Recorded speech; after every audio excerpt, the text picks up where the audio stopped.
retrouvons une fois de plus sur ce plateau, dans le cadre de cette émission, sur le vif, l'actualité politique abondante dans la nation, des faits majeurs et des événements importants, tout aussi surprenants, qui se déroulent à travers la nation gabonaise. Il importe qu'on y jette un regard, bien entendu, pour permettre à nos compatriotes de mieux comprendre justement les enjeux de tout ce qui se fait actuellement dans notre pays. On a parlé il y a quelque temps de la déclaration de candidature du chef de l'exécutif.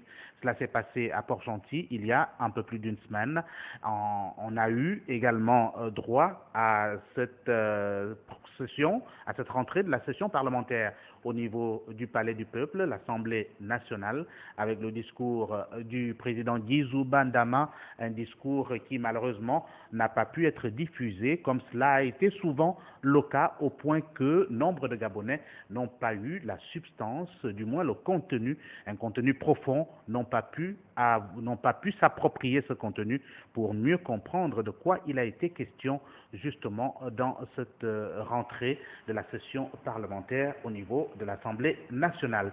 Nous nous retrouvons une fois de plus ici sur ce plateau et pour évoquer un autre thème. Il s'agit de cette déclaration de candidature, mais nous allons l'opposer à la posture des membres du mouvement Héritage et Modernité faisant partie du Parti démocratique gabonais, un mouvement qui, on le sait, a toujours demandé un congrès de clarification, mais on le sait, le 12 mars prochain, dans quelques jours, ce congrès va se tenir. Quelle sera donc la position des membres du mouvement Héritage et Modernité? Nous allons comprendre les risques justement et les opportunités par rapport à cet événement important.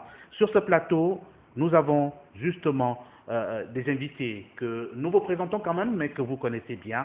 Il s'agit au bout de la table de Télesport Obamgomo, qui est le directeur de publication du bimensuel Le Verbe de Ngomo. À ses côtés, Pascal Nkoulou, le président du Bloc démocratique populaire, et le docteur Jonathan Toutoum Ngomo, enseignant, chercheur à l'université Omar Bongo et membre de la société civile gabonaise. Messieurs, merci une fois de plus d'avoir répondu présent à notre invitation. Nous avons, comme je l'annonçais, le thème lié au congrès du Parti démocratique gabonais. C'est un congrès qui promet des rebondissements. Bon, enfin, comme tous les congrès, il est évident que lorsqu'un parti politique organise un congrès, ce qui est en perspective, c'est soit la réforme des statuts pour l'adapter plutôt au contexte, ou alors c'est le cadre de ce qui va se dérouler dans quelques mois au Gabon, c'est-à-dire l'investiture des candidats à une élection, ça peut être les législatives, les locales, ou généralement le Congrès siège lorsqu'il s'agit des élections présidentielles. Et je crois que le Parti démocratique gabonais, j'en suis pas membre, va certainement se plier à cet exercice, au fin de donner une suite à la déclaration faite par M. Ali Bongo Nimba, qui est candidat à sa propre succession, étant entendu qu'il est le chef de l'État sortant. Donc c'est dans ce sens que très probablement, nous pouvons tous l'imaginer que ce congrès va se tenir, ce d'autant plus qu'il vient à la suite des congrès provinciaux qui sont des instances pour recevoir l'aval, donc des militants de base qui ne pourront, pour des raisons structurelles ou organisationnelles, effectuer le déplacement pour Libreville où se tiendra, j'imagine, leur congrès national en quelque sorte. Voilà, et les congrès provinciaux, rappelons-le, qui se tiennent justement en présence des notables politiques du Parti démocratique gabonais étant de ces différentes provinces, même si on a noté l'absence de quelques poids lourds du PDG à ces congrès provinciaux. Jonathan Toutoum Ngomo. Bon, mais il faut dire que l'histoire s'emballe depuis quelques jours, depuis que le candidat Jean Ping a été investi par une convention d'investiture il y a quelques semaines. Et je pense que cette convention a rythmé la cadence du reste de la classe politique. Du coup, on a vu le président Ali Bongo qui a déclaré sa candidature pour se succéder à lui-même. Nous étions là dans le bouée maritime. Et puis, très vite, il faut suivre la procédure. Je pense que cette annonce de la candidature du chef de l'État gabonais doit être suivie d'un congrès d'investiture aussi, de la part du Parti démocratique gabonais, puisqu'il y a déjà eu, comme vous l'aviez souligné, l'organisation des congrès provinciaux Et du coup, on attend donc le congrès national du PDG qui, lui, je pense, pourrait se tenir le 12 mars, le jour de l'anniversaire même du Parti démocratique gabonais. Mais il faut quand même se dire que ce congrès pourrait ne pas être de tout repos lorsqu'on sait quelques problèmes qui minent cette formation politique, notamment la véhémence jusque-là manifestée par le mouvement Héritage et Modernité du professeur Chamblier et du docteur Manga Messon. Et il y a aussi un certain nombre de départs jusque-là qui ont été manifestés, notamment le départ de Jean-François Ntoutou-Mehman, un des gardiens du temple. Ça veut dire que ça va être un congrès qui va quand même connaître quelques bouleversements, si tant est que certains dinosaures sont partis de ce parti, d'autres à l'intérieur manifestent des velléités d'autonomie. On parle d'héritage et modernité, mais en même temps, on remarque aussi quelques mouvements qui jusque-là ne s'expliquent pas, l'absence de certaines personnalités pendant les congrès provinciaux, l'absence de certaines... Qui n'ont pas forcément été fortement médiatisés. L'absence de certaines personnalités lors du bureau politique, parce qu'à l'annonce de la candidature du président Ali Bongo, il y a eu l'organisation aussitôt d'un conseil permanent d'abord, et puis d'un bureau politique. Et on a noté quand même l'absence de certaines personnalités aussi. Ceci dit, dans les jours qui suivent, on ne sera pas étonné de voir l'histoire s'emballer de plus en plus, soit du côté de l'opposition, qui de plus en plus, on parle aujourd'hui d'une tentative de regroupement de la part de cette opposition. Avec l'appel de Jean-Pierre Mokani Wangou. Et le discours du président Miboto, qui a pris la responsabilité de faire en sorte que ses pairs se retrouvent pour finalement préparer cette élection d'un commun accord, mais aussi du côté du PDG, où le président Ali Bongo reçoit le soutien d'un certain nombre de partis politiques qui n'étaient pas jusque-là inscrits dans le registre de la majorité présidentielle. Mais du coup, on peut dire que l'histoire s'annonce en perspective et que les jours qui suivent, surtout avant le 12 mars, ces jours-là pourront connaître quelques autres mouvements. Nous sommes le 8 aujourd'hui, il reste tout juste 4 jours avant la tenue de ce congrès. Télésphore Bango. Oui, merci Patrick Serrano. Je ne doute pas que le congrès du PDG qui se prépare se fera sous très haute tension, parce que depuis un certain nombre de mois, depuis le 27 juin notamment 2015, il y a une fronde claire qui a manifesté un certain nombre de mécontentements. Au départ, c'était des interrogations, puis des interpellations, maintenant c'était des mécontentements par le canal du mouvement Héritage et Modernité, qui par ailleurs, le parti a connu d'autres démissions. Ndemezo, Obian, René, Barreau Chambre, du moins Dutueman, on a également vu Léon-Paul Moulakia, et bien d'autres qui se sont faufilés dans le silence le plus absolu. Alors, concernant la déclaration du chef de l'État et le regard qu'on peut y avoir par rapport au Congrès, je pense qu'il y a un vice de forme dans les us, loin des habitudes qu'on peut souvent avoir, où le chef de l'État annonce souvent, on va dire très tardivement, sa candidature, parce qu'on n'a pas justement envie d'avoir le mêlé entre le candidat et le président de la République. C'est d'autant plus que, sans vous couper, on évoque justement la violation de l'article 11 de la Constitution, qui reste clair sur des questions de candidature lorsqu'un président de la République est encore en exercice et qu'il est obligé de présenter sa candidature avant le terme de son mandat. Je pense que Jonathan Tsumungom l'a énoncé en partie en parlant de Jean Ping qui déclare sa candidature, c'est-à-dire qui a pris une très longue avance par rapport à de nombreux autres adversaires. Et dans le cas avec la situation au niveau du parti, Ali Bongo a quasiment annoncé en catimini sa candidature dans la mesure où plusieurs hiérarques du parti n'étaient pas informés. Ils découvrent cela comme des milliers de Gabonais. Mieux, je parlais des us et habitudes partisanes. C'est-à-dire que lorsque le chef de l'État s'annonce directement à la nation pour annoncer sa candidature, mais à quoi vont servir tous ces congrès provinciaux, tous ces congrès, etc., dans la mesure où il a supposé sur l'instant que le congrès ne valide pas sa candidature. qu'est-ce que ça va ressembler à quoi? Je pense que Omar Bongo avait eu la sagesse de procéder par l'inverse. On commence par solliciter la base à travers des congrès. Ensuite, on convoque le comité permanent, le comité politique, je ne sais pas comment ils appellent, c'est leur terme de divers. Pascal Koulou pourra bien vous le dire. Hein. Ensuite, après avoir consulté cela, maintenant, le président de la République annonce sa candidature qui maintenant est directement investie par le Congrès qui est l'instance suprême. Mais là, on a vu que le président de la République a procédé par l'inverse, certainement parce qu'il y a des raisons bien précises. Il a eu peur de la fronde à l'intérieur du parti, et il a eu peur parce que Jean Ping a pris une très longue avance par rapport à sa position. Cela fait en sorte qu'il commence à annoncer sa candidature, donc il s'adresse à la nation, ensuite il s'adresse au comité permanent et puis au bureau politique, ensuite on consulte la base.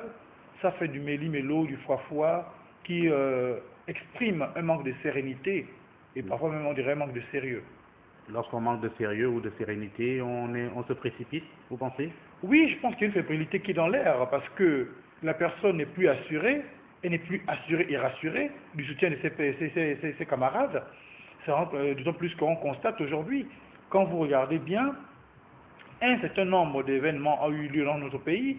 Dernièrement, nous parlions du Premier ministre qui n'est pas allé devant les parlementaires demander le vote de confiance. L'article 28. Tout simplement parce qu'il y a une crise de confiance entre les deux. Donc le président de la République s'est dit, s'il commence à consulter le bureau politique, le bureau permanent pour essayer de voir quelles sont les démarches à suivre pour avoir un profil acceptable, je dis bien, il a bien compris que c'est peine perdue. C'est pas sûr qu'il aurait eu tout de suite cela. Donc, il prend de l'avant, c'est-à-dire là, de ce côté, quand même, j'ai envie de dire qu'il a certes mal manœuvré, mais c'est assez habile de sa part. Parce que il s'enlève une épine du pied, mais je crois qu'il va la retrouver un peu plus en avant parce que le congrès va s'annoncer houleux, à mon avis. Voilà, un congrès qui va s'annoncer très houleux, ainsi que on a pu le constater de par la somme d'informations que nous détenons au regard des rencontres qui ont eu lieu depuis juste après la déclaration de candidature dans la ville de Port-Gentil, c'est la capitale de l'Ogooué-Maritime. Rappelons quand même qu'il y a un fait majeur. C'est bien la situation des membres du mouvement Héritage et Modernité qui, rappelons-le, sont sortis fin du mois de juin, mi-juillet, et ont fait justement un réquisitoire pour poser le problème de gestion du Gabon, le problème de la démocratisation de leur formation politique, et ils en appelaient à un congrès dit de clarification. Jusqu'alors, le chef de l'exécutif n'a pas daigné répondre à cette requête aujourd'hui qui a plutôt été, ils estiment que le chef de l'exécutif a plutôt bifurqué cette requête pour aller assez rapidement et penser pouvoir les doubler. Bon, ce qu'il faut dire, et je dois très rapidement corriger quelque chose qui a été dit tout à l'heure, il n'y a pas eu violation de la Constitution lorsque le chef de l'État se déclare candidat. On peut déclarer sa candidature en amont ou en aval selon les statuts de son parti. Mais par contre, ce qu'on craint, c'est qu'il ne soit rattrapé par l'article 11 de la Constitution qui interdit qui interdit justement au chef de l'État, par exemple, lorsqu'il est déjà déclaré candidat, il ne peut plus dissoudre l'Assemblée, il ne peut même plus légiférer par ordonnance. Mais en l'espèce, le président de la République n'a violé aucun article de la Constitution en se déclarant candidat. Mais par contre, politiquement, c'est là où je suis d'accord avec Télésphore Bamgoum, politiquement, il y a eu peut-être cette précipitation parce que lorsque le chef de l'État se déclare candidat, plusieurs mois avant, cela risque de donner un certain rythme fonctionnel à la nation et qui ne permet pas à la République de fonctionner convenablement. Je veux dire quoi par là? Que le chef de l'État étant candidat déjà, bien, presque tous les collaborateurs vont se mettre dans une espèce de pré-campagne qui ne dit pas son nom. Et l'administration, qui est la première base militante du PDG aujourd'hui, chacun en conviendrait, cette administration risque de ne plus fonctionner convenablement parce que tout le monde a les yeux rivés vers la campagne pour plaire au chef de l'État. Maintenant, par rapport au congrès qui arrive et face au mouvement Héritage et Modernité, non. Vous savez que lorsqu'on est président d'un parti, on est président de la République, on a à la fois les leviers de l'administration et on a les leviers de son parti. Je pense que le président de la République, avec tous ceux qui sont encore ses soutiens aujourd'hui, et Dieu seul sait qu'ils sont encore nombreux, je pense qu'ils ont verrouillé le congrès. Il n'y a rien à faire. Il ne faut même pas se poser la question si le Congrès n'adoube pas la candidature d'Ali Bongo. Ce n'est pas possible. Au regard du fonctionnement du PDG, avec l'organisation de ce parti, de la base au sommet, il est évident que ce Congrès est déjà verrouillé et que ceux qui viennent comme membres du Parti démocratique ghanéen pour prendre part à ce Congrès ne feront qu'entériner la candidature d'Ali Bongo. Maintenant, la crainte est de savoir que de ceux qui se mettent en marge de cette candidature, quelle sera leur marge de manœuvre? Je vais parler par exemple d'héritage et modernité. Qu'est-ce qu'ils peuvent bien faire en l'état actuel des choses? Soit ils remettent en question l'adoubement du chef de l'État, donc sont considérés comme indisciplinés et courent donc le risque d'être exclus du PDG. S'ils ne veulent pas de la candidature, parce que c'est la majorité des militants du PDG du Gabon qui auront donc adoubé la candidature d'Ali Bongo. Mais quelle est donc leur marge de manœuvre, puisque le Congrès est déjà verrouillé? À partir de là, je pense que leur marge de manœuvre est assez étroite et c'est à eux de démontrer leur habileté dans la manœuvre politique pour pouvoir faire face à cela. Mais je ne vois pas très bien comment est-ce qu'ils vont manœuvrer pour pouvoir demander encore cette espèce de clarification au moment où on parle d'un congrès de désignation ou d'adoubement de la candidature d'Ali Bongo. Il est évident qu'il n'y aura plus de congrès de clarification. Pascal Nkoulou, pensez-vous que c'est un congrès de tous les dangers pour le mouvement Héritage et Modernité? Moi, je crois que, à écouter M. Jonathan Totungom, il s'avance sur deux éléments fondamentaux. Je crois que chaque parti politique a ce qu'on considère. Il faudra également répondre à la question. Oui, j'en viens. Chaque parti politique a ce qu'on considère comme étant les statuts et les règles intérieures. Les statuts définissant et présentant l'ensemble de la philosophie et l'organisation du parti, et les règles intérieures pouvant être les éléments de discipline et d'organisation, donc de recadrement de tout ce qu'il y a comme acte actif au niveau des différents militants. Je pense qu'en ce qui concerne le Parti démocratique gabonais, j'en suis pas membre, mais tout le monde sait plus ou moins que les statuts disent que le président de la République, en l'occurrence, qui est président de ce parti, est le candidat naturel. Donc, à ce niveau, moi je ne vois pas pourquoi un débat se poserait sur sa candidature.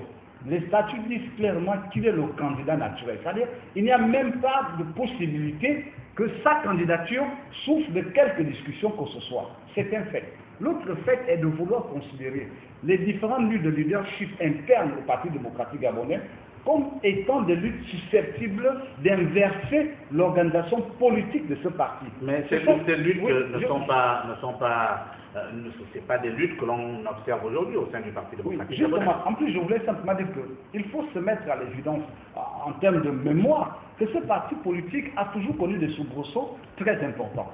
Tout le monde sait la cadence qui a conduit, le rythme qui a conduit les différents groupes à l'intérieur de ce parti dans les années 90, notamment les rénovateurs, les apélistes et les classiques. Donc je crois que tout ceci, c'est beaucoup plus un fait d'école à l'intérieur de ce parti politique qu'une volonté manifeste de remettre en cause, comme certains pourraient être amenés à le penser, et le fonctionnement de l'État et le fonctionnement de ce parti politique. De deux. De trois, ce que je note dans toutes les déclarations qui ont été faites par les responsables du courant Héritage et Modernité, c'est une volonté d'instaurer un meilleur dialogue au sein de leur parti politique. Et ensuite, ils souhaitent, et on peut être amené à le comprendre comme tel, c'est qu'ils souhaiteraient que ce dialogue ait un impact sur la façon de gérer l'État. Bon, maintenant, je n'ai pas, sauf si quelqu'un me le dit ou quelqu'un se fait l'écho de cet autre appel, je n'ai pas eu vent que ce soit M. Chambrier ou tout ce qui a comme écho aujourd'hui au sein du Parti démocratique gabonais, que quelqu'un ait de manière directe remis en cause le leadership direct du chef de l'État et du président de ce parti. Il souhaitait qu'avant peut-être qu'on arrive à cette période chaude d'élection, que le président en arbitre réorganiser un tout petit peu les repositionnements de toutes les tendances pour leur permettre d'exercer. Donc, c'est l'appareil. Un leader, Pascal Nkoulou, un leader, c'est également celui qui s'entoure de tout le monde. Oui, non, je m'en tiens d'abord au constat. Je m'en tiens au constat. Il est évident que par habitude, on peut avoir des affinités avec tel et tel autre groupe. Et qu'un groupe au parti, il s'agit d'un parti de plusieurs décennies et qui gère le pays depuis près de 50 ans. Oui, mais ça change rien. Ça change rien, le fait. Ils peuvent être là même depuis 200 ans, ça change rien. C'est un parti politique. Et ensuite, le dernier élément que je voulais souligner, c'est qu'on a tendance à penser que les brouilles en termes de bataille, j'insiste sur cet aspect des choses de leadership interne au PDG, auront une incidence sur la façon dont le chef d'État peut se présenter. Je veux seulement rappeler que le Parti démocratique gabonais, je ne connais pas combien de militants ce parti a, le chef de l'État... C'est le grand parti des masses. Oui, on dit que tous les Gabonais, tout ça, c'est des définitions. Dans l'administration. Oui, et justement, ceux qui disaient ce type de choses aujourd'hui, qui parlaient de progressisme démocratique et concerté, qui étaient toujours sur la plus haute inspiration, nous racontent d'autres choses aujourd'hui. Bon, bref, ce que je note, c'est que, quel que soit le nombre de militants qu'ils ont, et on peut le voir aujourd'hui, ces gens se regroupent dans des salles, etc. Ce n'est pas ces militants qui constituent la caution électorale du chef, donc le président de la République, dont le candidat Ali Bongo a besoin. Je crois qu'il faut construire l'élection du chef d'État au niveau national, parce que quel que soit ce qu'on pourrait dégager comme conclusion par rapport au climat interne au PDG, il est évident que ça peut peser sur l'élection. Mais c'est beaucoup plus le rapport qu'un homme a avec son peuple. Est-ce que ces luttes internes vont influencer? Ça ouvre notre débat. Alors, je vous pose une question avant de donner la parole aux autres. Vous pensez que cela est justifiable, le fait que les hiérarques du Parti démocratique gabonais aient été surpris que le chef de l'État soit allé se déclarer sa candidature à Port-Gentil, par exemple? Écoutez, est-ce que cela peut se justifier? Moi, je ne comprends même pas où ce débat se situe. Le débat se situe justement... de lui, le candidat naturel. Nous sommes d'accord. Qu'ils le disent, qu'ils ne le disent pas, pour eux, c'est leur candidat. D'accord. Mabongo Ndiba le faisait. Oui, bon. Ça aurait peut-être été un peu... Mabongo Ndiba le faisait, puisque on dit finalement il remplace... D'accord. Le fond ici, c'est les statuts. Les statuts disent qu'il est le candidat naturel. Et la forme? Vous négligez la forme? La forme peut être discutable. Mais le fond, c'est le fond qui détermine toute chose. Pour tout le monde, c'est déjà leur candidat.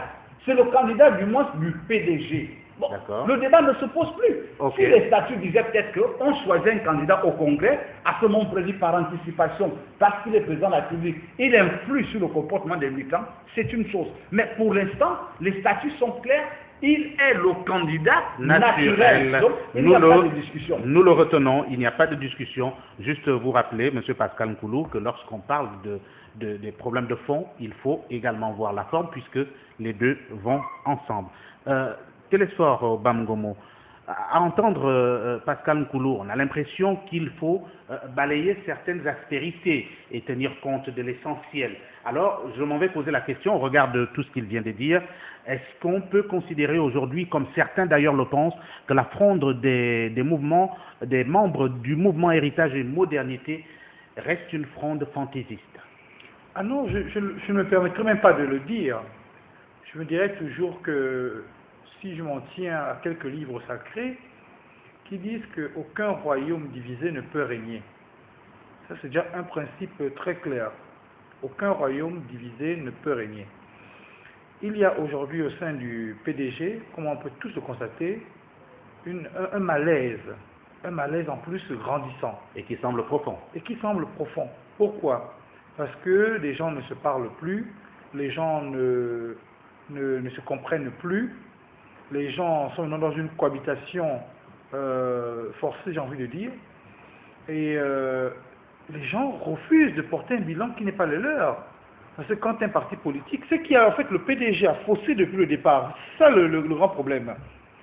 Parce qu'aujourd'hui, on n'est que dans les conséquences, mais on ne voit pas l'origine, c'est-à-dire la cause. Lorsque un parti politique présente un candidat, il faut dire très clairement que le parti politique rédige également le projet de société porté par un candidat. Or, quand on regarde bien, que ce soit l'avenir en confiance ou encore le plan stratégique global émergent, tout cela était concocté par des cabinets privés pris par Ali Bongo Ndiba. Il y a un autre, construisons ensemble. Construisons ensemble. J'ai aussi changeons ensemble. Changeons ensemble. Voilà. Tout cela, c'était un vice de départ que les membres du PDG n'auraient pas dû accepter.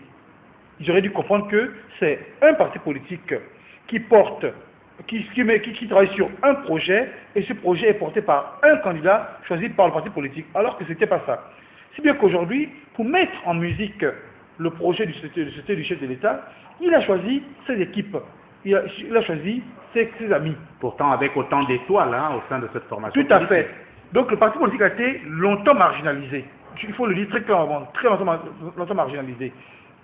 Au point où il y a même eu des remodèlements du parti, où on a vu l'UFPDG, l'UGPDG se trouver maintenant directement au cabinet du distingué camarade. Bon, le PDG pendant très longtemps a laissé faire. Alors ceci m'amène à dire quoi? Puisque Pascal Coul parlait du fond. Effectivement, il faut parler du fond.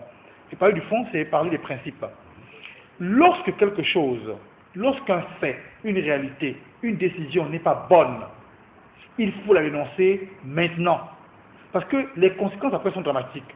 Je vous ai pris déjà à plusieurs reprises deux faits. L'ancien président de l'Assemblée nationale, Jules Arissou Boulay-Sogolguende, et Casimir Rimba, ancien Premier ministre de la République, font convoquer la Cour constitutionnelle auprès du président Bongo pour dire que le PDG ne peut pas avoir le même temps d'antenne que l'opposition. Ironie de l'histoire, les deux hommes aujourd'hui sont tous dans l'opposition. Et ils revendiquent aujourd'hui un temps d'antenne à la télévision. Mon frère André Boban, que Dieu ait son âme, prend des mesures concernant la sécurité et la gestion des flux de population lors des manifestations. Que pour manifester, il faut une autorisation ou bien informer le ministère de l'Intérieur. Ironie de l'histoire, il se retrouve dans l'opposition et ces mesures s'abattent sur lui également. Aujourd'hui, le PDG a quelquefois, sinon trop souvent, cautionné des textes, des dispositions des statuts qui aujourd'hui, ils s'en mordent les doigts. Lorsqu'on regarde la charte africaine des droits de l'homme, on regarde les lois fondamentales dans le 1840, la question de la démocratie des partis politiques doit être prise en compte. Accepter que le président du parti soit candidat naturel n'est pas une bonne disposition, parce qu'elle tue même le principe de la démocratie dans un parti politique. Il faut à un moment donné, et ça c'est le cas aujourd'hui pour amener le débat sur le cas du Gabon, aujourd'hui le bilan d'Ali Bongo est un bilan scabreux. C'est un mauvais bilan. Du moins, soyons gentils, disons un bilan négatif. Alors, si le bilan... Non, le bilan est négatif, il n'est pas mitigé. Quand on regarde les budgets colossaux qui ont été décaissés, on regarde les résultats sur le terrain, et les chantiers, on voit bien que le bilan n'est pas bon. Et lui, il a reconnu cela. Gizba Dama, encore dernièrement, l'a dit de manière très habile, de manière, on va dire, respectueuse. Bon, vous voyez, ils ont accepté des choses lorsqu'il y avait le congrès qu'ils n'ont pas dénoncé. Vous voyez, parce que quelquefois, ils ne projettent pas sur l'avenir, ils ne voient pas sur le long terme. Et c'est au fur et à mesure qu'ils se rendent compte que le problème devient important, il devient grandissant, on appelle un congrès à la classification. Très bien, mais ça encore vous le faites quand vous avez des personnes qui se comprennent, des personnes réceptives. Mais Ali Bongo vous a montré depuis le début que c'est une brute quelquefois sans manière. Donc, vous attendez quoi de plus? Ce qu'il y a lieu de faire aujourd'hui, très concrètement, héritage de modernité, qui est, on va dire, un conglomérat, sinon une belle brochette de parlementaires, donc, qui dispose de la légitimité populaire, n'ont pas le choix que de claquer la porte. Pourquoi? Parce que le Congrès, comme l'a dit Jonathan Tulungom, et là je suis totalement d'accord avec lui, est déjà vissé. C'est-à-dire tout est déjà vicelé. Alors, si le Congrès est vissé, là je m'adresse là directement au docteur Jonathan Tulungom, est-ce que vous pensez qu'il y a de la sincérité lorsque les choses se font de cette façon? Parce qu'il est clair que le Congrès peut être vissé et que l'on est tenté de convaincre ou que l'on ait convaincu certains militants ou hiérarques du parti. Pensez-vous, politologue que vous êtes, qu'en l'état actuel de la situation, que ce soit des militants et autres hiérarques qui aient décidé fermement et sincèrement d'accepter comme candidat l'actuel chef de l'exécutif? Je suis géopolitologue. Quelqu'un avait dit, on ne fait pas la politique avec la morale. Et on n'en fait pas davantage sans. Ça veut dire que la question de confiance que vous posez, ou la question de la sincérité que vous posez, ne résiste pas sur le terrain politique. Ce qui compte sur le terrain politique, c'est l'habileté, la manœuvre politique. Et je pense que dans les circonstances actuelles, c'est beaucoup plus la manœuvre politique qui compte. Et la manœuvre politique, on l'a en face de nous depuis que le président Ali Bongo a décidé d'être candidat. Depuis qu'il a décidé d'annoncer sa candidature ou la candidature à sa propre succession. Ça a été là une habile manœuvre politique, non seulement en interne au PDG, parce que lorsque vous regardez disons, la rapidité, moi je ne parle pas de précipitation, mais la rapidité avec laquelle le chef de l'État a annoncé sa candidature, c'est comme s'il y avait un piège à déjouer au sein de cette formation politique. Parce que rien n'explique, de mon point de vue, qu'on annonce une candidature à l'intérieur du pays, que de retour à Libreville, qu'on réunisse aussitôt le bureau politique, nuitamment, et qu'on réunisse aussi le comité permanent. C'est comme s'il y avait quelque chose qui n'allait pas et que le chef de l'État a voulu éviter en organisant avec une espèce de train à grande vitesse cette annonce de candidature. Est-ce qu'il a évité cela? Donc, est-ce qu'il l'a évité finalement? Est-ce qu'il a évité quoi? Bon, justement, cet écart qui se creuse entre lui et les autres... Mais momentanément, puisque pour l'instant, il n'y a aucune velléité de candidature. Et Pascal a bien fait de le rappeler, mais même si Pascal le rappelle, que les statuts du PDG disent clairement dans l'article 29 des statuts de cette formation politique que le président du parti, lorsqu'il est président de la République en exercice, est donc le candidat naturel du PDG. Et il n'y a pas de débat. Mais pour l'instant, il n'y a pas de débat. Et jusque-là, nous notons qu'il n'y a aucune velléité de contestation de la candidature d'Ali Bongo. Donc, pour l'instant, la manœuvre politique a bien fonctionné pour l'instant. Maintenant, nous spéculons sur les réactions, puisque nous pouvons avoir... Il y a déjà, même s'il n'y a pas de déclaration orale, mais il y a des éléments de langage qui sont quand même là où nous remarquons, par exemple, l'absence de certaines personnalités qui auraient dû être là, par exemple, lors du bureau politique, qui n'ont pas été là, aucune raison n'a été là. Nous remarquons l'absence de certaines personnalités du PDG par rapport aux congrès provinciaux. Du fait de la météo. Ce sont là, peut-être du fait de la météo, mais cette météo aussi pourrait s'annoncer beaucoup plus sombre dans les jours qui viennent, si on y prend garde. Donc du coup, nous disons jusque-là, la manœuvre a fonctionné. Mais la sincérité, on ne peut pas parler de sincérité lorsqu'il s'agit des manœuvres politiques. On est sur le terrain politique et c'est le plus habile qui arrive à contourner les autres. Et du coup, ce que nous disons, c'est que à partir du moment où nous sommes face à cet état de choses, ce qu'il convient de savoir, c'est il faut se poser la question. Bon, maintenant, dès que la candidature sera adoubée officiellement à travers le Congrès, au terme du Congrès national du PDG, maintenant, ceux qui ont demandé le Congrès de clarification, que vont-ils faire? Maintenant, ne pas le faire, suppose que peut-être on a voulu monter les enchères, mais tirer les conséquences politiques de quelque chose qu'on a souhaité et que les autres ont refusé, c'est à vous de tirer les conséquences politiques de cela. Et je pense que c'est Jospin qui l'avait dit. Une fois Jospin, contre toute attente, est battu en 1995, et à un moment donné, il avait compris qu'il fallait que lui tire les conséquences politiques de son échec. Et du coup, il s'était retiré de la vie politique française, même si il a tenté par la suite de revenir avec la publication de son livre à la veille de l'élection de 2007. Et bon, voilà, donc nous disons que ce soit au niveau surtout que nous avons une loi, parce que ceux qui veulent contester la candidature d'Ali Bongo, ils ont une manœuvre à adopter, c'est de claquer la porte comme Télésphore l'a dit tout à l'heure. Parce que lui, le président de la République, il sait déjà que X, Y, T, Z manifeste une certaine opposition à mon égard à l'intérieur du parti. On est dans le domaine politique, vous n'allez pas servir des assiettes blanches à ceux qui vous combattent au sein de votre formation politique. Et donc, si jamais Ali Bongo est maintenu au pouvoir, qu'il se maintienne au pouvoir, et que ces gens ne sont pas sortis du parti, ils prennent le risque de ne pas être investis à certaines élections et donc à une certaine mort politique. Voilà, de ne plus exister politiquement. Alors, on va rappeler, avant de donner la parole à Pascal Nkoulou, on va rappeler un certain nombre de faits qui auraient pu être évités, parce que, rappelons-le, les membres du mouvement Héritage et Modernité, en critiquant la forme de gouvernance instaurée au niveau du Gabon, voulaient un congrès de clarification, mais pour toute réponse, on a vu les intimidations, les maltraitances, et même l'emprisonnement de Serge Maurice Madiala. Le chef de l'exécutif, en agissant ainsi, ne savait-il pas ce qu'il faisait? ne pensait-il pas qu'effectivement on allait en arriver là au point où il y aurait un groupe au sein de sa formation politique qui dirait non à sa façon de faire?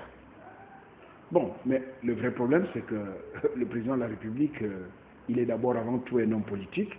Il peut peut-être avoir une grille de lecture différente de ce que nous pensons. Mais en même temps, il sait pratiquement ceux qui sont moins enthousiastes par rapport à la politique qu'il mène et ceux qui sont enthousiastes. Donc, du coup, je pense que toutes ces situations, il a des conseillers politiques, lui-même il a une certaine vision politique, il sait déjà ce qui manifestait peu d'enthousiasme à l'égard de la politique ou à l'égard de la vision qu'il a du Gabon. Mais en même temps, est-ce que ceux qui ont dénoncé cette politique ont tout à fait tort? Je ne crois pas. Il faut autoriser la critique même au sein de sa formation politique. Sinon, on est presque dans un régime staliniste. Donc, du coup, je pense que ceux qui ont réclamé un peu plus de démocratie à l'intérieur du PDG n'ont pas tout à fait tort. D'ailleurs, c'est ce qu'on demande dans tous les partis politiques du Gabon. C'est-à-dire, avant d'instaurer la démocratie au sein du pays, il faut que cette démocratie commence par les formations politiques. Or, lorsque vous remarquez que Pascal Nkoulou est président du BDP pendant des années, il n'y a pas de congrès, il n'y a rien. Quand vous remarquez qu'au sein d'autres partis de l'opposition, à l'UPG, l'Union nationale va en tenir un congrès. Bon, il y a des difficultés comme ça à pouvoir instaurer la démocratie. On a l'impression qu'on est président fondateur d'un parti ad vitam aeternam. Voilà. Ce n'est pas une bonne chose. Donc, il faut qu'il y ait un début de démocratisation au sein des formations politiques avant de songer à instaurer cette démocratie au niveau du pays. Voilà cette vision de ceux qui pensent qu'à l'intérieur de chaque parti, il faut quand même une dose de démocratie. Il y en a qui avaient péroré en disant qu'effectivement, si le groupe Héritage et Modernité était monté au créneau, c'est parce qu'ils voulaient des postes, c'est parce qu'ils avaient été laissés sur le carreau, mais le temps a fini par démontrer qu'effectivement, la ferme conviction des membres de ce mouvement était là, puisque finalement, on a noté le refus du vote du budget 2016 au niveau de l'Assemblée nationale par... Peut-être que Héritage Modernité suivra le chemin des souverainistes. Hein. Sans doute. Donc, on a vu justement le refus du vote à l'Assemblée nationale du budget 2016 par l'honorable Alexandre Barrot-Chambrier, mais on a vu également la nomination proprement évitée par l'honorable Michel Mengamessono avec sa sagesse qui a pondu une lettre correctement rédigée pour refuser la nomination qui était justement arrivée à un moment assez crucial. Pascal Nkoulou, aujourd'hui, la situation est en l'état. Y a-t-il des opportunités pour les membres du mouvement Héritage et Modernité? Je crois que je vais simplement m'en tenir au constat fait par Jonathan Toutou. Il a dit. Je ne sais pas si on peut aujourd'hui reprocher ou dénoncer le fait qu'au PDG, il n'y ait pas de débat contradictoire. En tout cas, moi je note simplement au sein de cette formation politique, il y a des gens qui prennent sur eux de s'exprimer. Et c'est tant mieux pour la démocratie à tous les niveaux de la vie de notre nation. De deux, ce qu'il faut également pouvoir ressortir, mais c'est quand même qu'on a une forte tendance à vouloir se projeter dans des orientations politiques qui ne sont peut-être pas celles auxquelles veulent aboutir ceux qui par moments prennent sur eux de soulever des questions importantes qui ont trait au fonctionnement soit de leur formation politique, soit de la façon dont le pays est géré, d'autant plus qu'ils appartiennent à la majorité, de façon à ce que leurs positions peuvent être amenées à contraster avec ce qu'on a souvent eu l'habitude de noter au sein de cette majorité politique, qu'est le PDG essentiellement. Lorsque le docteur Jonathan dit qu'il faut qu'ils tirent les conséquences du fait qu'ils ont dénoncé une situation et qu'Ali Bongo va certainement être élu chef d'État, que cela pourrait conduire à ce qu'il soit de plus en plus marginalisé. Je ne pense pas que les choses devraient être vues sous cet angle-là. Non, non, je n'ai pas dit qu'Ali Bongo va certainement... Non, non, non, je n'aime pas qu'on dénature mes paroles. Non, toujours en France. Non, mais Pascal Nkoulou rectifier, il va le faire. Pascal Nkoulou, respectez la parole. Respectez la parole. Je ne caricature pas, oui. Non, je n'ai pas dit qu'Ali Bongo... Non, je n'ai pas dit... Il faudrait que je il faut qu'il me laisse... les spectateurs et nous il faut que tu me laisses. Je souhaitais que Pascal Nkoulou rectifie. Oui, je vais le préciser. Voilà, je vais préciser ce que j'ai dit. Vous avez dit ceci en des mots très simples. ces personnes courent le risque de ne pas être réinvesties.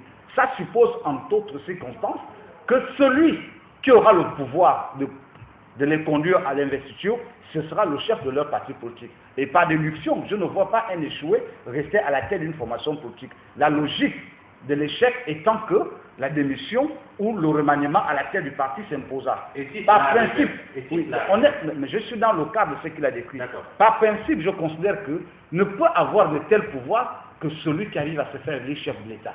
Parce qu'il aura d'aventure la possibilité de leur faire la démonstration de ce que sa méthode à lui aurait payé. Il sera le plus fort. Un peu, vous dénoncez la justice du vainqueur. Pour l'esprit des téléspectateurs, les choses me semblent être claires. Vous voyez Ali Bongo, le nouveau chef de l'État. Je pense que M. Jonathan Toutoum. Non, c'était une hypothèse. Oui, c'était donc une hypothèse. Je voulais être très clair, hein, par respect pour le cher téléspectateur. Je demande, s'il vous plaît, vous prenez la parole. Je disais donc à ce niveau, pour me reprendre, parce que c'est souvent difficile, que le problème au sein de la majorité, au sein du PDG, il ne s'agit pas de la majorité, au sein du PDG, ne peut pas d'aventure être évoqué maintenant. Parce que personne ne préfigure de ce qui va advenir demain. Est-ce qu'Ali Bongo sera réélu chef de l'État? On n'en sait rien. Mais ce que je note en disant cela, c'est quoi? C'est qu'on est dans une construction de destruction en même temps.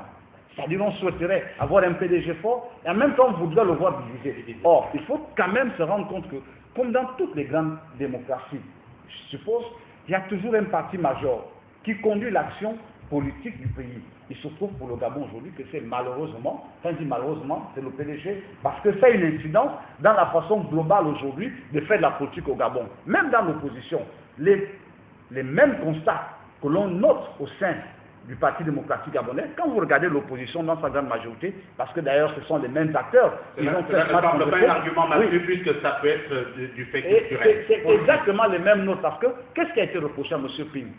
C'est de s'être déclaré trop tôt au détriment des contingences internes à l'opposition. Aujourd'hui, c'est le même débat qui semble naître au sein Mais non, non, le débat n'est pas... Il faut comparer ce qui est comparable. Il faut comparer ce qui est comparable. Terminez votre propos. Je dis, non, monsieur Jonathan, quand vous parlez, ayez... Terminez, puisqu'il doit vous répondre. Parce que qu'est-ce qu'il dit? Vous dites ceci, le parti au sein du PDG, les membres des classes de modernité souhaitaient un congrès de la clarification.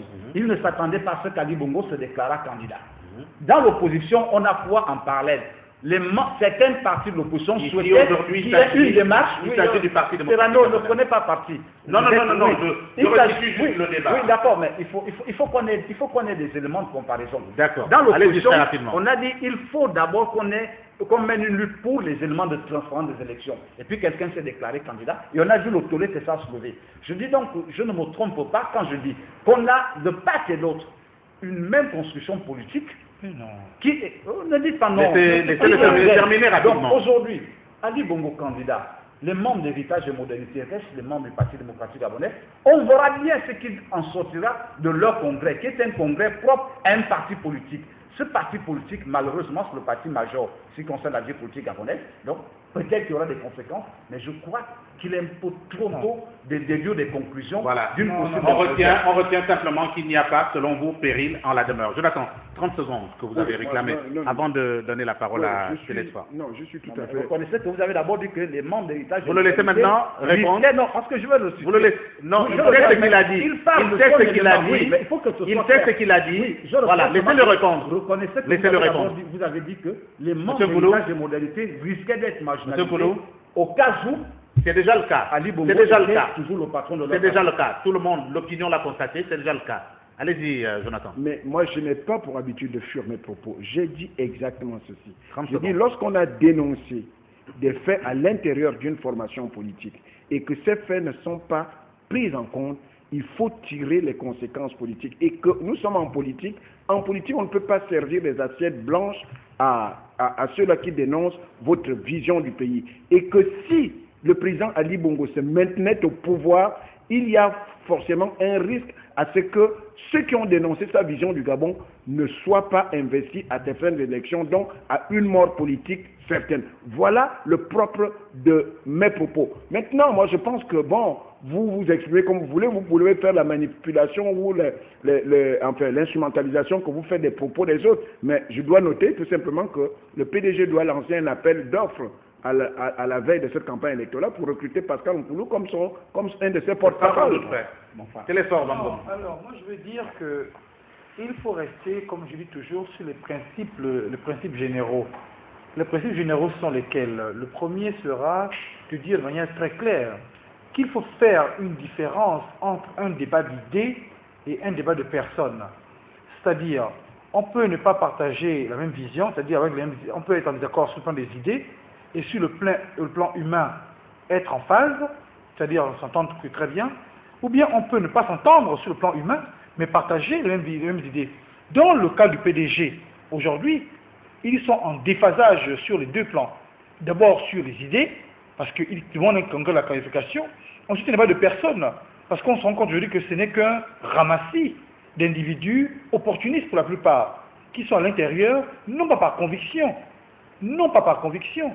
pour des postes et un peu d'argent.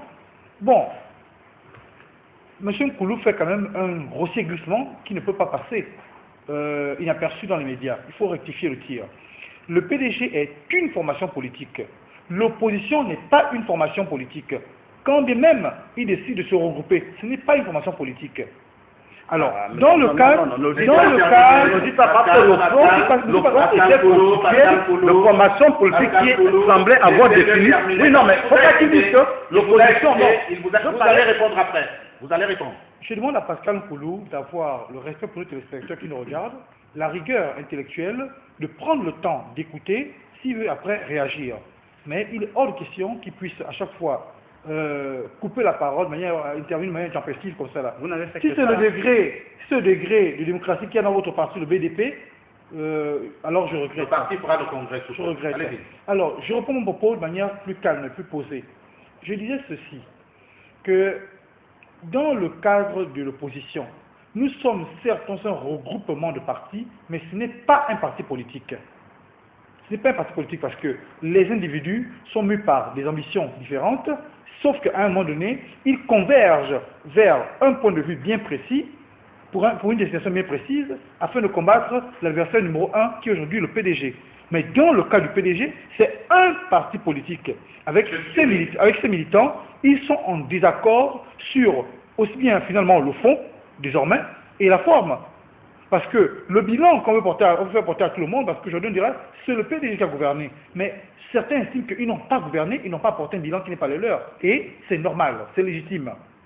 Dans ce cas de figure, il faut que les personnes qui ont gouverné pendant tout ce septennat puissent aujourd'hui descendre sur le terrain.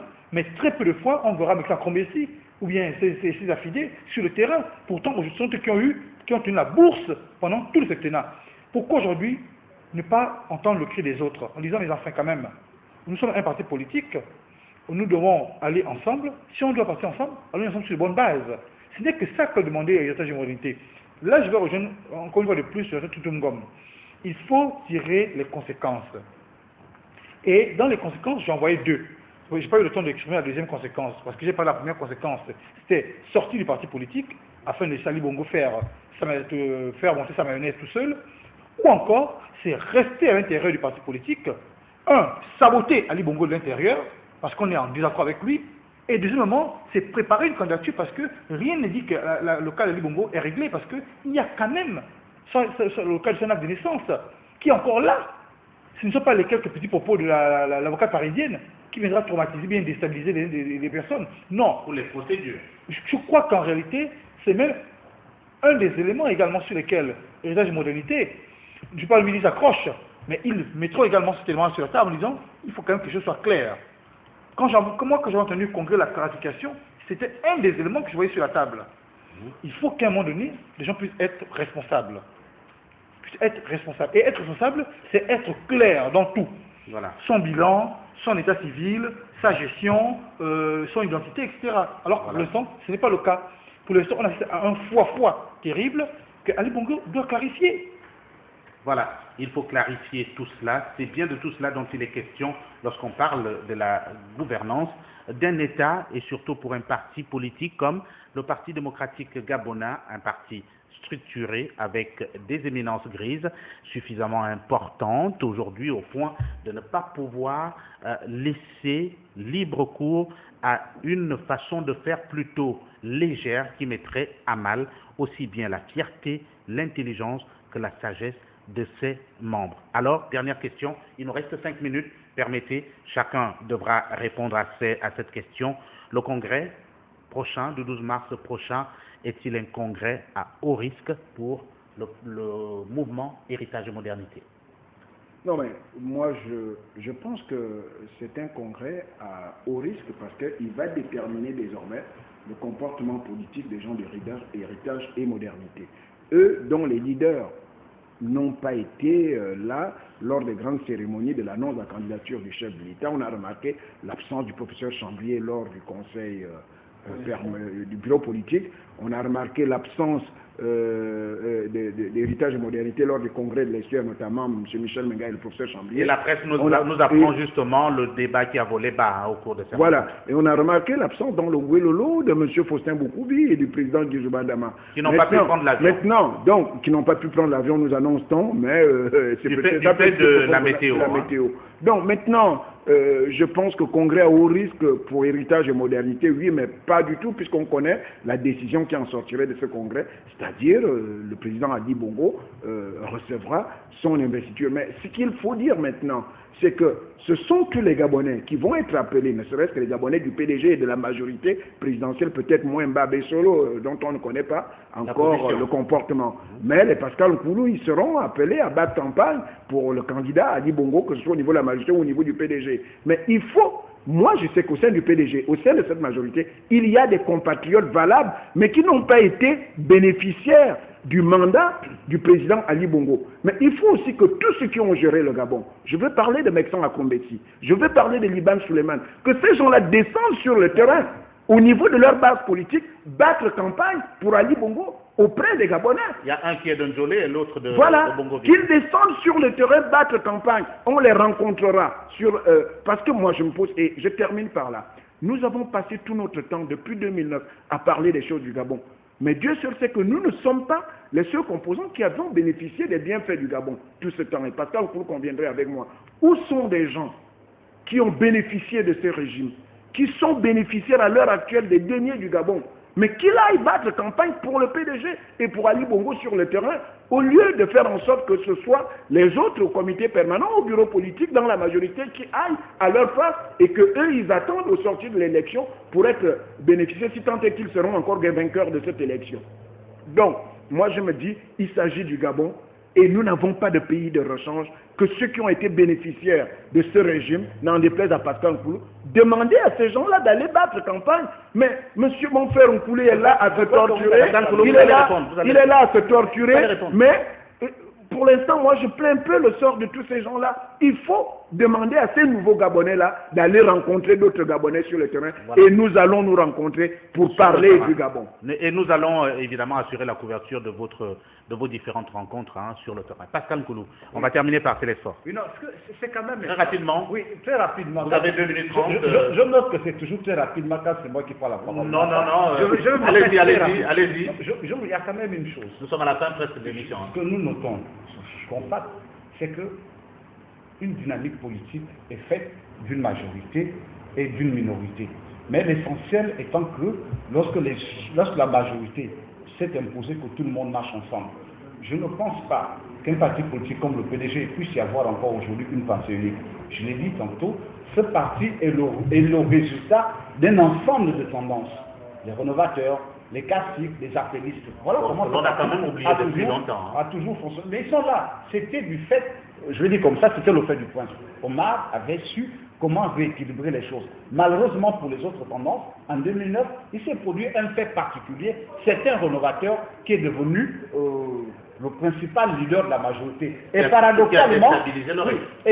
paradoxalement, c'est également un autre rénovateur qui est devenu le principal leader de l'opposition. Ça veut dire quoi? Ça veut dire que sur le fait politique du Gabon, depuis 2009, la tendance est au rénovateur, de part et d'autre.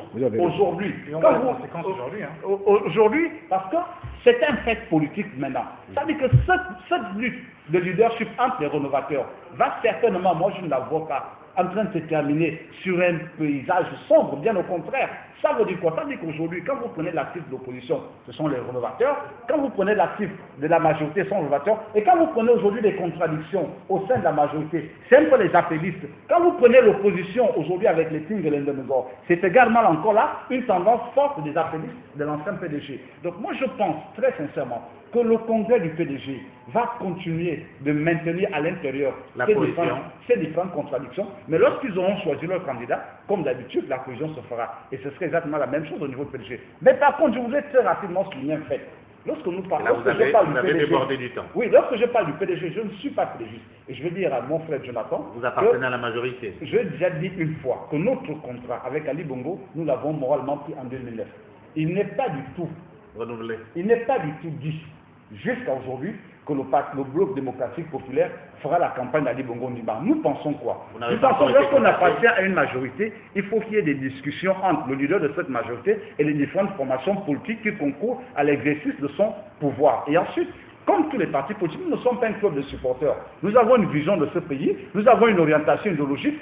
Si nous ne sommes pas associés au projet de société du candidat de la majorité, je ne vois pas pourquoi est-ce que nous irons sur le terrain parler de quoi? Parce qu'aujourd'hui, on se retrouvait dans la situation où, en 2009, bon, c'était un cas particulier, mais cette fois-ci, je crois que si le président de la République, qui est le président de la majorité, n'associe pas les partis politiques de la majorité à une réflexion sur son plan de société, nous risquons, nous, de mener une réflexion indépendante. Et j'espère que Jonathan ne va pas dire que... Un appel lancé à votre compte, hein, un appel lancé aujourd'hui au chef de l'exécutif, qu'il a la possibilité de joindre Pascal Coulou, le président du bloc démocratique populaire, pour effectivement arranger les choses. Pourquoi pas? Cela est tout aussi normal. Discuter d'une nouvelle plateforme. Télésport Bangom, pour terminer. Alors, concernant le congrès du PDG, je crois que ce sera sans surprise. Ali Bongo sera investi. Quand on prend acte des manœuvres qui sont mises en route pour cela, on comprend très bien. Sauf qu'il y a un comportement nouveau qui est né, qui n'avait pas, comme Pascal Coulou fait des comparaisons avec le temps, je dis qu'il faut qu'ils prennent des bons éléments. Les rénovateurs ou à l'intérieur des classiques n'avaient pas pour longtemps, pour aussi dire, fait fronde au président Bongo ce temps-là. Je pense que c'était entre des mouvements entre eux, mais le président Bongo était toujours au-dessus des mouvements. Mais là, ce n'est pas le cas. Là, c'est un mouvement à l'intérieur de la machine qui lutte contre le chef du parti. C'est différent. Donc, comparons ce qui est comparable pour que les gens suivent territorialement l'histoire.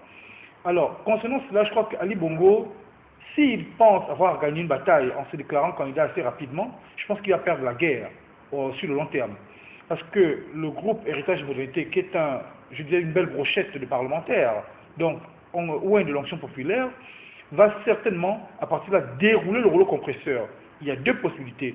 Soit ils sortent du PDG afin de ne pas être frappé par une disposition légale qui dit qu'il faut 6 mois de démission d'un parti politique pour se représenter à une élection quelconque, soit ils vont rester à l'intérieur de la machine et ils feront tout simplement ce que certains hommes, certains Chiraciens ont fait à Nicolas Sarkozy, c'est-à-dire le saboter de l'intérieur et se réjouir de son échec avec l'élection présidentielle 2012. Ça aussi, il faut prendre cela en compte. Je crois que Héritage et Modernité va d'autant plus renforcer sa crédibilité à partir du 12 mars 2016, parce qu'on verra exactement quel est le réel jeu politique. Mais je ne doute pas un seul instant qu'il reste à l'intérieur du parti, parce qu'il n'est pas dit qu'Ali Bongo sera le candidat du PDG. Même s'il est déclaré. Même s'il est déclaré, parce qu'il y a quand même, je dis bien encore, la question de son acte de naissance qui est là. Il a fait usage de faux et de faux, c'était dit déjà à Nantes. Il n'est pas exclu que Brazzaville prenne position également, quand on sait que Ali Bongo, de quelques informations de Mediapart, révèle que le Gabon serait à l'origine d'une tentative de déstabilisation du Congo. Donc, le Congo peut très bien prendre position également, puisque Brazzaville, le mot Brazzaville est utilisé à tout va concernant sa fait d'acte de naissance. Et si Brazzaville prenait position, en disant que laissez notre vie tranquille, nous ne comptons pas cette forfaiture-là. Alors, les gens du PDG vont encore se gargariser en disant qu'Ali Bongo est notre candidat, mais sur quelle base? Sur la base d'infos. On ne peut pas faire fi de cet aspect-là. C'est un élément très important. Et Ali Pour Bongo, certains, non. Et Ali Bongo, non, ils ont bien tort. Terminé. Et pour terminer, Ali Bongo a bien eu tort de ne pas vouloir mettre le dialogue au centre de sa gestion, surtout cela a été demandé aussi bien par l'opposition d'antan que par l'héritage et modernité.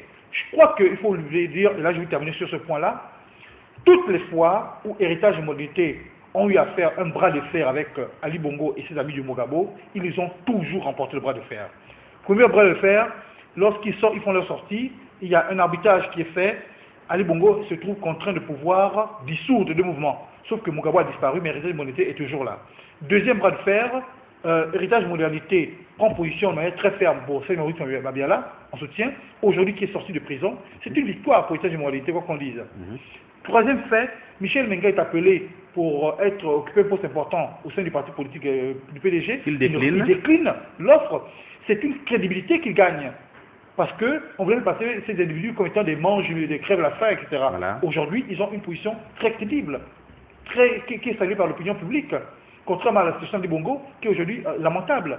Parce qu'on voit bien, le bilan est mauvais, la gestion est mauvaise, et je voudrais tout la souligner, il faut qu'on voit les personnes qui ont été au cœur de la gestion de l'État, mais sur le terrain aujourd'hui. Pourquoi on voit Faustin Boukoubi et bien d'autres charbons quand ils n'ont pas bénéficié de tous les milliards? Bon, alors vous pouvez attendre évidemment que les choses soient claires pour qu'effectivement vous les retrouviez sur le terrain, ceux-là même qui ont accompagné le chef de l'exécutif justement tout le long de son septennat.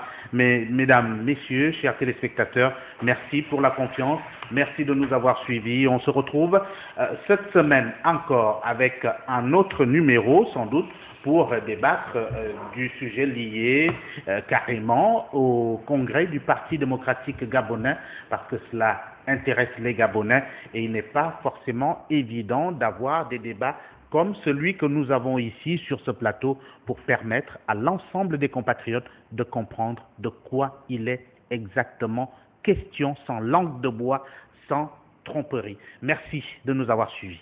On se retrouve très prochainement.